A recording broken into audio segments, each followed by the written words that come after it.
Hello, everyone. Iain MacMillan here, joined by Cody Williams, fan-sided editor, golf writer. We are set up for a very, very, very exciting week. It is, I think, my favorite tournament to bet on, the WGC-Dell Technologies match play, because it is the only event on the PGA Tour schedule that is a match play format. If you're not familiar with match play, I'll explain it here in a little bit. But Cody, thank you for joining me once again. Good to talk to you again. Last week was the Valspar Championship. I'll let you know I did not bet on it. I didn't handicap it. I watched 20 minutes of it on Sunday. I believe Sam Burns beat Davis Riley, was it, in a playoff? Give me a quick recap for me, because like I said, I watched 20 minutes on Sunday and that was it. So I think the biggest recap was we saw a little bit, in a weird way, a hangover from the players in that the Copperhead course didn't play nearly as demanding as we've seen it in some years. The greens were super receptive. And so that allowed for, a lot of ball strikers like, Justin Thomas was in the mix and Sam Burns to come in there. And then Davis Riley absolutely lit it up on Saturday with I think it was a 9-under round on Saturday to put himself in the lead. And had he not triple bogeyed, I think it was the fifth or sixth on Sunday, he could have run away with it and not even been in a playoff with Sam Burns. But I think it goes to show that Sam Burns is not just a flash in the pan guy. He's someone that we really have to keep an eye on for, future Ryder Cups on the American side and, even to contend in majors potentially moving forward, because that's 3 wins, I think, in the last year, back-to-back wins at the Valspar. And the dude's just a gamer. And, there were a lot of times, especially with, he's playing with Justin Thomas on Sunday, and he came out better in that matchup. So, I think that says a lot about who we're talking about.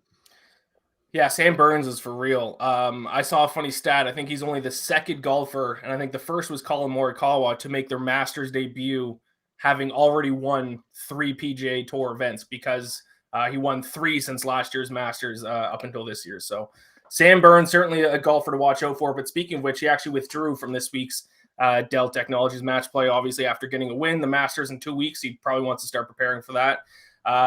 So yeah, this tournament has all the best golfers in the world. Only a few of the top names backed out. Cameron Smith, Sam Burns, obviously Mickelson isn't in it. Rory McIlroy, and I think there might be one more. So what we are going to do here, we're going to get into this here in a few minutes, is we are going to break down our top 5 favorite picks to win their groups, and then we're going to talk Final Four and then our winner. If you haven't watched this tournament before and you're not familiar with it, it's kind of like the PGA Tour's response to March Madness, where they are split up into 16 groups of 4. They do round robin play, I believe, Wednesday through Friday. And then the winners of each group advance to the bracket stage, and then it's just bracket style elimination until you get down to the final 2 to decide the winner. Daisy's joining in, of course. She's a big fan of match play, so maybe she'll chime in with her pick here today. Reminder for anyone watching, if you're watching on Twitter, if you want a live comment, we are going to talk about some live comments as well. Head over to YouTube. You can live comment there. If you're watching it on YouTube, like, subscribe, all that good stuff. We already have a comment here. Going to get to it right now from A. Very creative username there, just A. Is Iain going to give away his picks that he's using in his bracket? I guess partially, at least a few of them. They did ask that. I tweeted out earlier today. I wanted to know if anyone was going to, if they're interested in joining a bracket pool, $10 entry, winner takes all. I got a lot of interest in it, so I am going to run it. It is just myself. It's not run through BetSided or fan-sided. I'm just going to do it personally. So Cody, of course, you are welcome to join. It's going to be a lot of fun. So we got a lot of interest in that. So I guess I am going to be kind of giving away at least my Final Four and a few group winners. But if you copy my picks, good luck with that, because I'm generally pretty bad at filling out brackets, as this past weekend has kind of proven in college basketball. Did you fill out a college basketball bracket? Oh, absolutely. And it's going about as well as yours, I believe. Yeah, St. Peter's beating Kentucky kind of ruined it for me there on the very first night. All right, I think we can get into it. I do want to talk about a few quick strategies here, and I'm interested to see your thoughts as well, because handicapping this event is completely different because it is match play. So what match play is, if you're not familiar with it, it's a one-on-one style of golf where each hole is basically worth 1 point. So if you win the hole, if you have a better score than the person you're playing against on that hole, it basically works like you get 1 point. If you tie it, then there's no points. You just move on to the next hole. It's different because golfers will be a little bit more aggressive in this strategy because you can double bogey and it doesn't really matter. It's not cumulative adding up strokes like it would be in a normal golf tournament. So one of the things that I always look at when handicapping this event is look for guys who have a high birdie average because they can, get the occasional bogey and double bogey. It's not going to hurt them too much, but those birdies are how you're going to be able to score in match play. Also look at match play records. I actually found a website. It's called adamsarson.com. They have the match play records of everyone on the PGA Tour. The two events that are match play, which is what kind of makes it hard, is this event and then the Ryder Cup and the President's Cup. So there are some golfers in the field who this will be their first time ever playing match play. So if you want to look at match play records, because some guys are very good at match play, other guys who are good at normal golf aren't good at match play, check that out as well. And my final point is underdogs. Last year, and I think I tweeted this out earlier today, but golfers last year, only one golfer ranked in the top 20 advanced to the bracket stage, which is unbelievable. I think John Rahm was the only one to advance to the bracket stage. So don't if you're filling out a bracket, don't make it chalky. There are going to be underdogs. It's a lot. Match play kind of evens the playing field a little bit. Guys who wouldn't beat some of the top golfers in the world in the stroke play event, that gap gets a little bit narrowed when it comes to match play. So we're going to see a lot of upsets. Probably not as many as last year. I think last year was kind of an extreme outlier, but you certainly don't want to make your bracket too chalky. So I was going to say else? To that. Yeah, go ahead. To that point, Ian, last year was definitely an anomaly. I looked back a little bit further. Obviously, it wasn't played in 2020 because of COVID. But in 2019, 2018, and 2017, it was 5 players from that first pool, so the top 16 ranked players in the field.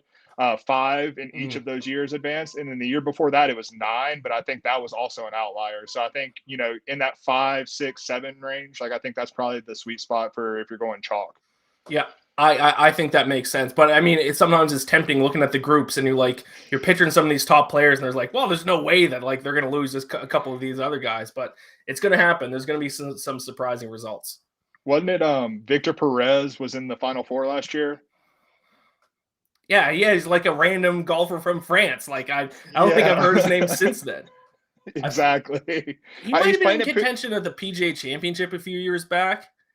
If it's the same France guy I'm thinking of, but it might have been a different guy from France. But yeah, you'll see that. So every now and then it'll be a random guy will be in the Final Four. You can almost guarantee that.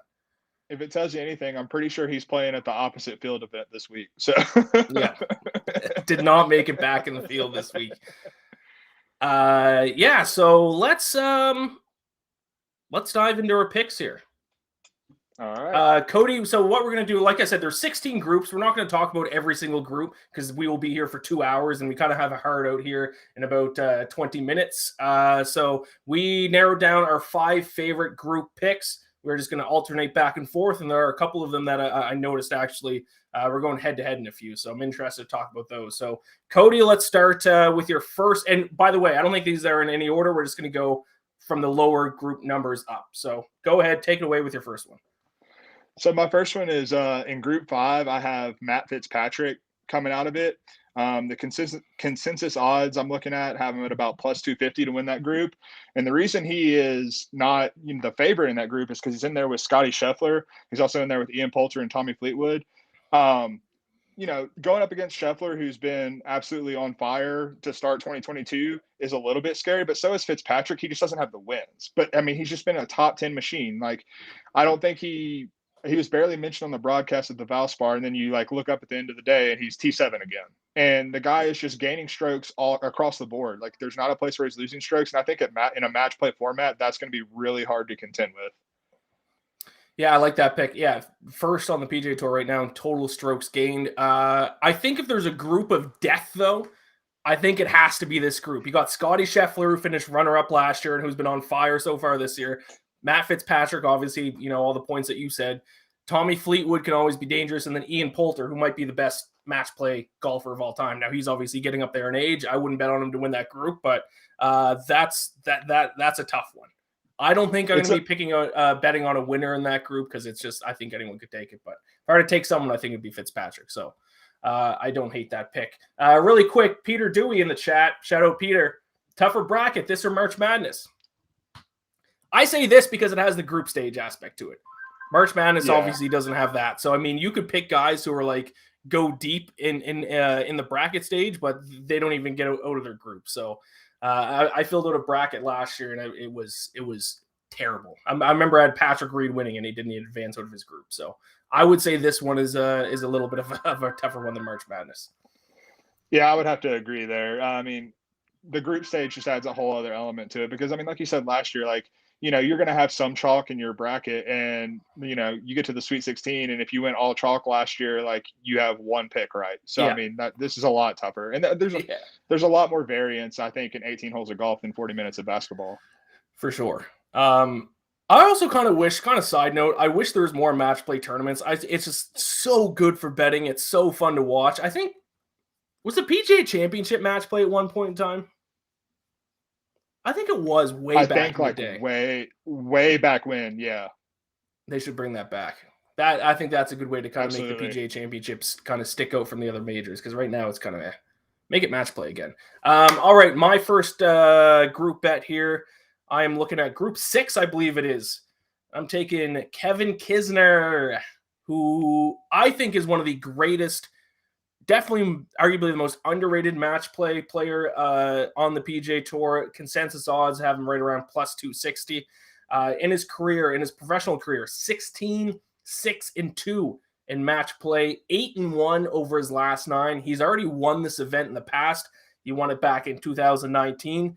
It is a little bit of a tough draw, which kind of makes this a little tricky because he's grouped in with Justin Thomas. But Justin Thomas is 10-12-1 in match play, so he hasn't been a fantastic match play player. And Kevin Kisner actually beat him last year. They're grouped up together last year as well. Kevin Kisner beat him in their head-to-head matchup 2-1. So, like I said, at around plus 260 odds, depending on where you're looking, I think that's a pretty solid bet. Absolutely, yeah. I mean, he won was it 2019? He won. 2019. Yeah. So I mean, I'm in on that bet as well. It's definitely not as risky as the Fitzpatrick bet for sure. Yeah. All right, let's get to your second one. What group are you looking at now? So we're going to Group 8, and I have Max Homa coming out of Group 8. Ooh.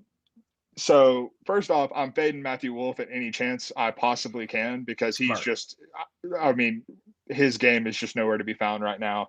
The scary portion of that group is Dustin Johnson because he has been at least flashing a little bit of form as of late in the past couple of tournaments. And, you know, a hot DJ can win whenever, I mean, he can just win everything. And he's a past champion here too. So, I mean, he has the ability to show up in match play. And then Mackenzie Hughes actually made it out of his group last year, I believe, if I'm not mistaken. And so he's a good player too. But I just think Homa has been a steady presence. He went 2-1 in this event last year, but didn't advance out of his group because he lost the head-to-head, I believe, with Billy Horschel, who went on to win it. So I just think Homa is maintained that form and actually improved a little bit from where he was coming into this event last year. And I like for him to really make a statement and come out of this group. I don't hate that. In my bracket, I do have DJ coming out of that group as a little bit of a chalky pick, but he didn't advance past the group stage last year, though, even though he is a past champion. So if I wasn't going DJ, I'd go Homa. If you're looking at it from a betting angle, Homa's probably the best value bet on the board. But you nailed it with Wolff. I'll stay far away from Wolff in any form of betting for a long while. I feel bad for him because I like him, but his game is just all out of sorts, and I think we all kind of saw that coming with his swing. It's just not repeatable. But hopefully he'll get back in form again soon. Okay, my second group that I'm looking at here, Group 9. I think we might have opposites in this group as well. I think this was the other one that we might have opposites, and I'm going Lee Westwood in this one. One of the most experienced match play players on the PGA Tour. Obviously, he's been around forever. 38, 36-2, so he hasn't been fantastic in match play. He has actually won 3 straight match play rounds. I think he lost in a playoff to Sergio Garcia last year to advance to the group stage. But I kind of like his group because he has DeChambeau in that group. DeChambeau's been injured. He hasn't played in a couple months now. And DeChambeau's only 3-5-1 in match play in his career. His driving accuracy is going to be a little bit of an issue at this course, or at least it was last year. You could make a case for Taylor Gooch, which maybe you have, and maybe we'll hear your reasoning here in a moment. But Taylor Gooch 0-2-1 in match play when he competed here last year, so I'm not fully sold on him. I'm just going to back the experienced golfer in this group with Lee Westwood there. I got his odds. Consensus, I think, is right around plus 240. Yeah, I mean, for me, this group was definitely just came down to either Westwood or Gooch, and I have more faith in Gooch's recent form than I do Westwood's, and I think that's really what it came down to for me. I understand that Gooch was not that good here last year, but he's played a lot better golf over the past year since this event last year, and so I think he's just improved as a player. Whereas I think Westwood, if I'm not mistaken, he was coming into this event last year on a heater because he was in contention at the Players. He was in contention, I believe, at Phoenix before that. And so we haven't seen that type of form from him. And I think this may come back to bite me because experience does matter in match play format, but I'm kind of going through a strategy where I'm fading some of the old guys a little bit, which is why I'm fading Poulter in that one group, and I'm fading Westwood here and going with the younger guy in Gooch, who is just, I think, in the right form to compete here. Yeah, I don't hate that. If I were to go someone else in that group, I'd go Gooch. And obviously the fourth guy, I don't know if I mentioned him, Richard Bland, Dick Bland from England. Fan favorite, you got to love him. Finally won his first event on European Tour last year, one of the best stories last year, but I do not have him advancing out of that group. That'd be a surprise, to say the least. I will say, though, in the first match on Wednesday, when he's matched up with Bryson, I'm going to sprinkle something on Dick Bland because with Bryson come off the injury and with a course where length isn't advantageous, I like Richard Bland to come out of that. Have you seen odds for that yet? I have not yet, no. I'd be curious how. I think I'll have to sprinkle a little bit on Dick Bland in that matchup. That would be hilarious if he beats Bryson DeChambeau. Just talk about complete opposites. So it's back to me here. So we're halfway through here. No, you might have just gave your fourth. Going to Group 14. Regardless, I'm going to Group 14 here. I'm going Russell Henley. Consensus odds is around plus 220. Where is he matched up here? He is with Joaquin Niemann, Kevin Na, and Maverick McNeely. I think this is one of the weaker groups in my opinion. I think Niemann is really the only challenge in that group. Kevin Na hasn't been great in match play in his career. And then Maverick McNeely only got in because Sam Burns just withdrew. But if you want to talk about birdie average, which I mentioned at the top of the show, one of the things that's most important for match play in my opinion, Henley's 9th on tour in birdie average, 7th in the field, and he's also 7th in total strokes gained, 5th in the field. So statistically, he's actually one of the better golfers for this type of event, I think. And like I said, one of the weaker groups. So around plus 220, Russell Henley to win Group 14. Yeah, I like that bet a lot, too. I looked at Henley long and hard, and if I had to extend my list to top 6, he would probably be number 6. So I like that play a lot. Love it. I love that we're in agreement for that one. Go ahead with your next one. So I'm actually backtracking group numbers a little bit, but Group 10, I have Alex Noren coming out of that. So Noren is sneaky a little bit. He's been playing pretty well as of late. If I'm not mistaken, it was T12 last week at the Valspar. But the sneaky stat I found is at Austin Country Club since the match play moved there, he is 11-3 in match play. Oh, and yeah, and so I really like that. And then you throw in his group. He's in a group with Louis Oosthuizen, Paul Casey, and Corey Connors.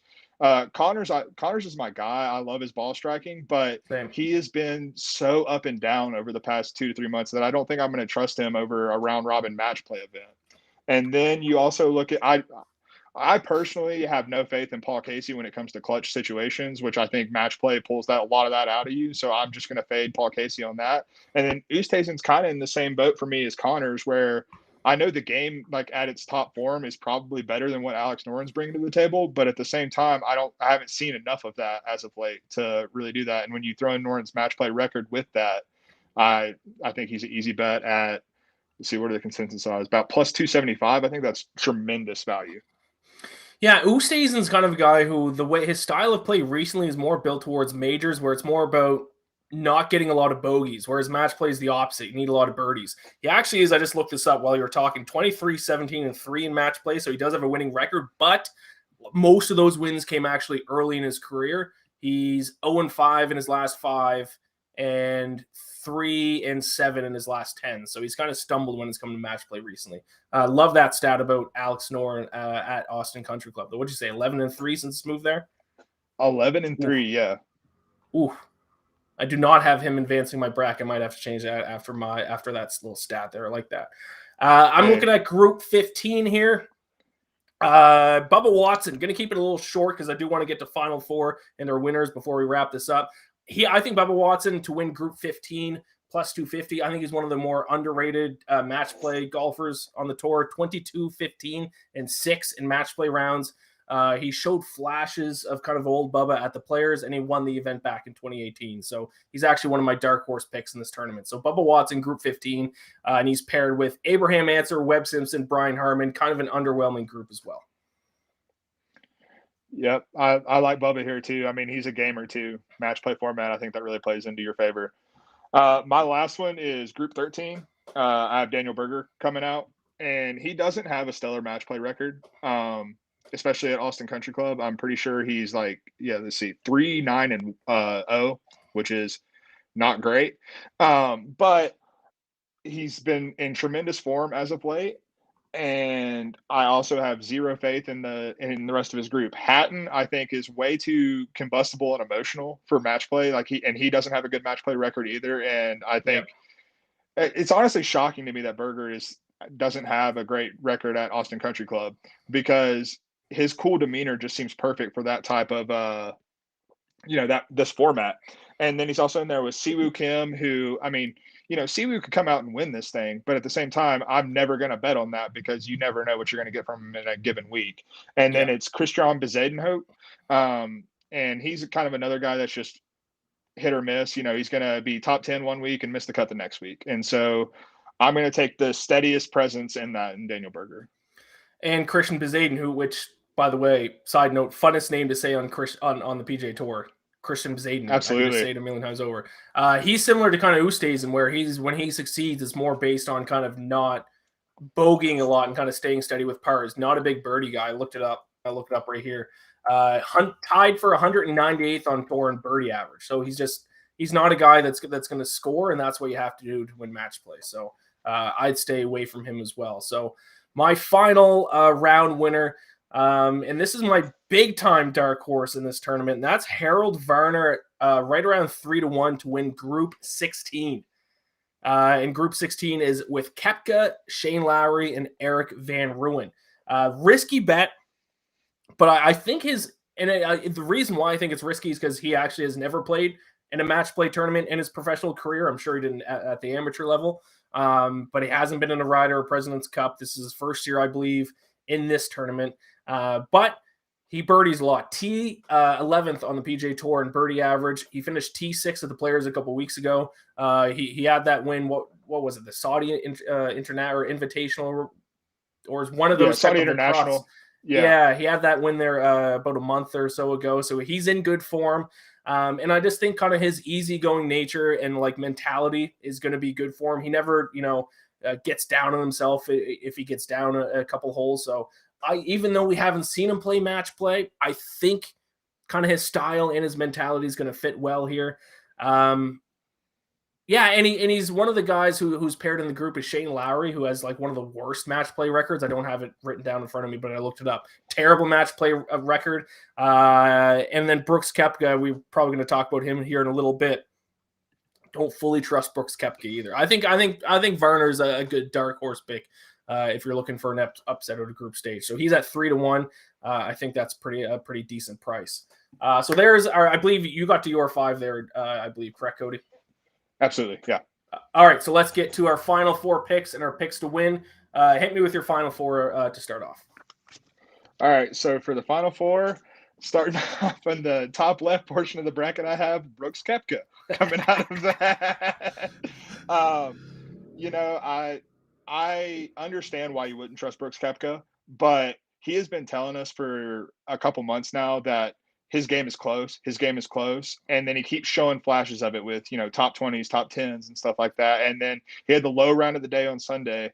And I might be speaking a little more on Kepka here in just a second, but I think he's due to just really break out. And then next is Matt Fitzpatrick. I'm continuing riding that. I just think his form is too good right now, and he has the all-around game to where there's no one facet of the game that's going to be too much for him. And going to your point, he makes a lot of birdies. Like the dude can, when he gets the flat stick hot, he can just fill it up. And in match play format, that's incredibly frustrating for an opponent.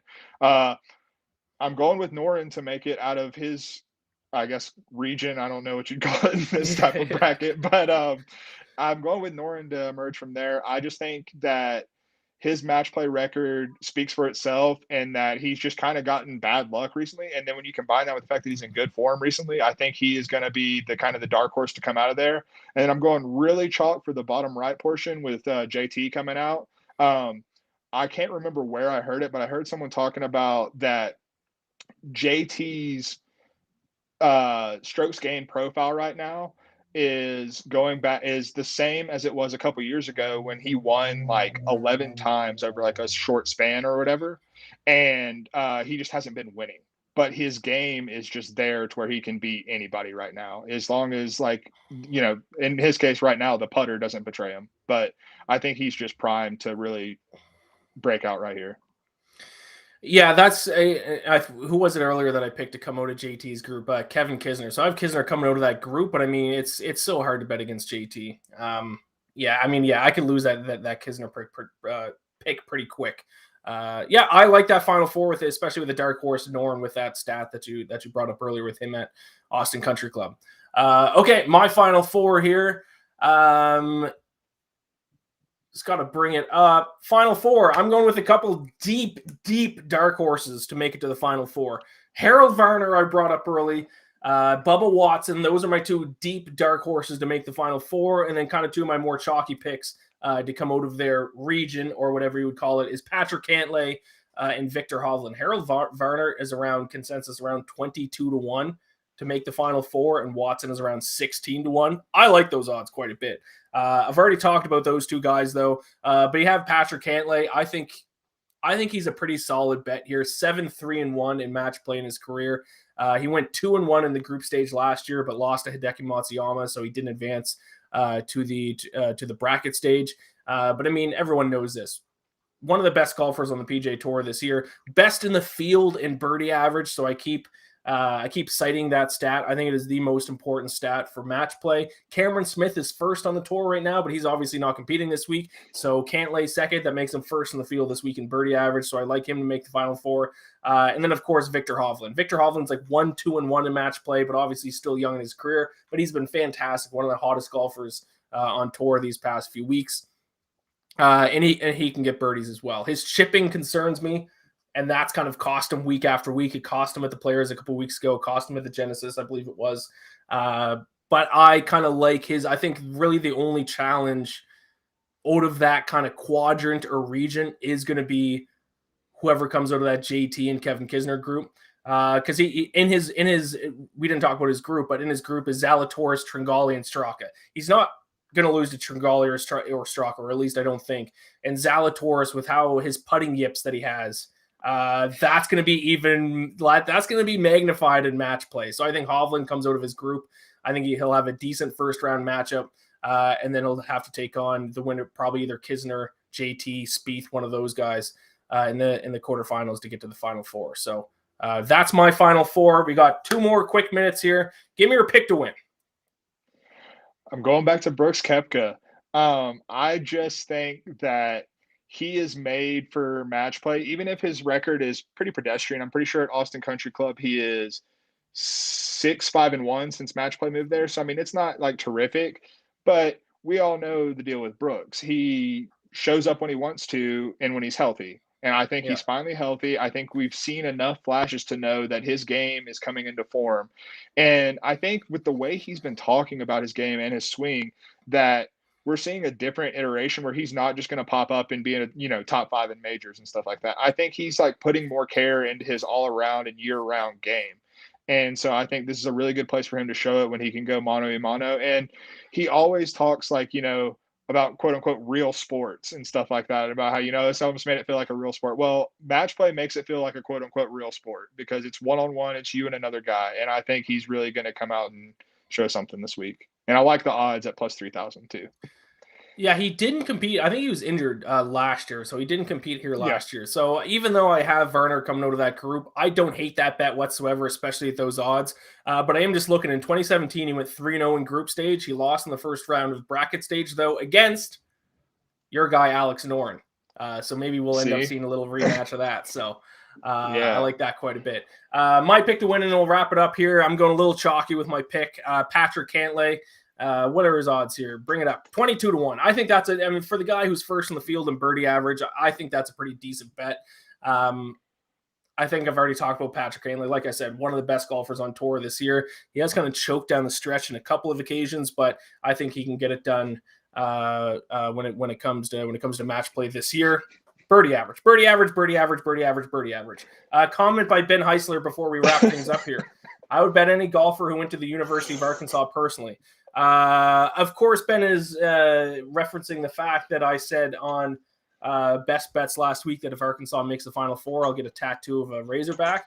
And I'm starting to regret it because I thought they're going to lose in the first round, and here we are in the Sweet 16, and Arkansas is still there. So what golfer went to Arkansas? I know John Daly. That's always the one I think of. Unfortunately, John Daly not going to be in the event this week, but that's what I think of when I think of Arkansas golf. It's the only one I know, if I'm being honest. Yeah, I'm sure there might be another couple guys, but he's the all-time face of Razorback golf. Any final thoughts, Cody? Are you excited? Are you ready to go? Are you confident? I'm excited. I'm always confident until about Thursday afternoon when the tax man comes calling. Yeah. Exactly. All right. Thank you all for tuning in. Like, subscribe, all that good stuff. Like I said, I'm going to tweet out a link. I am running a personal bracket challenge. $10 to buy in. Anyone can join in. Winner take all. Screw second place and third place. Winner take all. Fill out a bracket. Have a little fun. Thank you all for tuning in. Best of luck with your bets, and we'll talk to you next week.